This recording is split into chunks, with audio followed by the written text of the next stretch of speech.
एकदमै राम्रो टिम, एकदम राम्रो आफ्नो अन्तिमसम्म कोसिस गरिराख्नु भएको थियो। उहाँहरूले पनि सुरुमा के अलिकति कम स्कोर हुन्छ कि भन्दै गर्दा बिचमा राम्रो फाइट ब्याक गरेर राम्रो टार्गेट दिनुभएको थियो। उहाँहरूलाई पनि आगामी दिनहरू चाहिँ राम्रो खेल्नु होला, आगामी प्रतियोगितामा चाहिँ प्रथम हुनुहोस् भन्ने हाम्रो कुम्सा नेपाली समाजको तर्फबाट शुभकामना दिँदै रनरअपको ट्रफी लिनु हुनको लागि स्टेजमा आउनलाई चाहिँ कुन ब्रदरहुडको क्याप्टेन म्यानेजरलाई स्टेजमा आइदिनु हार्दिक अनुरोध गर्दछु।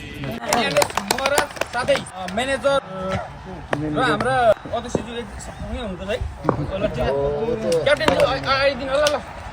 मलाई जन्माउने कोखको कसम, म हुर्केको मेरो माटोको कसम, बरु ठोक्क गोली खान्छु यो छाती, ज्यानै हाजिर छ यो देशको लागि। खिम्जी क्रिकेट क्लबका क्याप्टेन एनएस